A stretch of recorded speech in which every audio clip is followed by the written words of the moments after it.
Hi guys, so today we'll look at the interiors of BMW X1. So this is how the interiors look. It's pretty simple, yet the build is of high quality. So the touch points are of soft touch material and looks quite elegant. So here down you have the iDrive. So you have the following touch buttons and a joystick here which can be moved in all directions and also rotated. You have the dynamic mode selector here. So you have the eco mode, you have the comfort mode, and then you have the sport mode. So it basically changes how the engine and transmission behaves. The suspension is not air suspension, so there's no impact on the suspension in these modes. It's mainly the steering and the transmission that is adapted based on the modes. So now we look at the menu options. So you have the multimedia. Here you can basically select your Bluetooth devices, and also the equalizer settings are found here. Then you have the radio, so you can tune into FM here, and then you can increase the volume.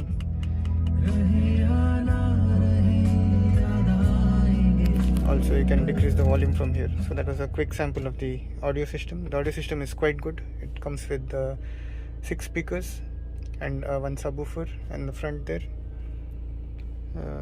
Let's go back to the main menu. Then you have your telephone and contacts here. Then you have the connected drive app, which is basically your phone app, which you can connect to the car via a USB cable, and then you can sync the information such as mileage, range left, and stuff like that. So then you have the vehicle information here. So you can look at the owner's handbook here, go through different options, and then you find the different menu options there. You can basically type what you want to look for and then read about it. Another cool feature is called picture search. So this is how it looks like. You can basically scroll through different parts of the car.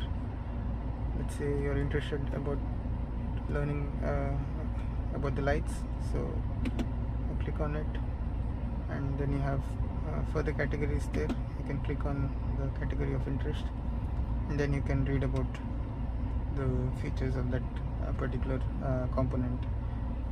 So this is called picture search, which is available within the vehicle information menu. So that's nice. So you have quick reference here, also different aspects of the vehicle already listed there. You can click on them and then read about them and learn about the features. So this is really nice about this infotainment system here. So you have the onboard computer here. So that's the consumption, that's the average speed, and that's the range there. You can have the vehicle status here, so your tire pressure, engine oil level, and then you have your service requirements and your checks for all the controls. So then you have the sport displays. You can display how many kilowatts and newton meters the engine is producing right now. So that's how it looks like. So let's go back, and finally you have the settings. Here you have a host of settings, starting from what you want to show in the information cluster here. So this is a rather small information cluster, the digital one there, and on top on the left you see the speed, and on the right you see the tachometer, and on the left you see the fuel gauge, and on the right you see the instantaneous fuel consumption. So it is liters per 100 kilometers, like the European standard. So that's the display there. Then you have your settings for time, your settings for speed, sound, climate, lights, Eco Pro mode, and what needs to happen when you unlock. So you can say if you want the tailgate to open or just the doors to open and stuff like that here. So rather extensive. I will not go into the details. So yeah, it's the menu, and it's not a touch screen. You have to control everything from the iDrive here. You have your handbrake here, parking brake, and then you have your automatic climate control here. So there's dual zone climate control, so you can change the temperature on the driver's side, and then if you hit sync, both sides should get synced. So, and you have the fan speed here. Another cool feature is max AC. If you need strong air conditioning, just press this and it should take it to the max settings. So I will deactivate it because it gets quite loud. And then you have your defoggers here, you have your airflow controls here, and also you can control the blocked events from this here.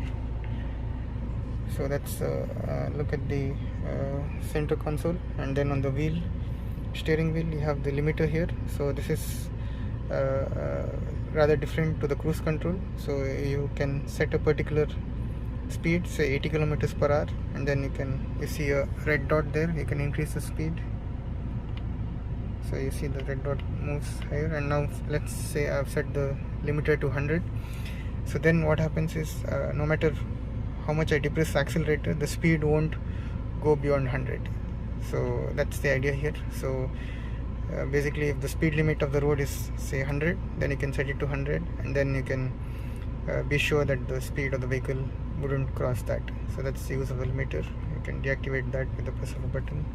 You have your regular volume controls here, your call controls here, and then you can scroll through this to see the different audio modes available, and also the different FM channels here. What's remaining is the powered seat with memory functions. So you have two memory functions here. So if I press say 1, yeah, so if there are two persons driving the car regularly, you can save it here, and then pressing the button should take you back to your original position.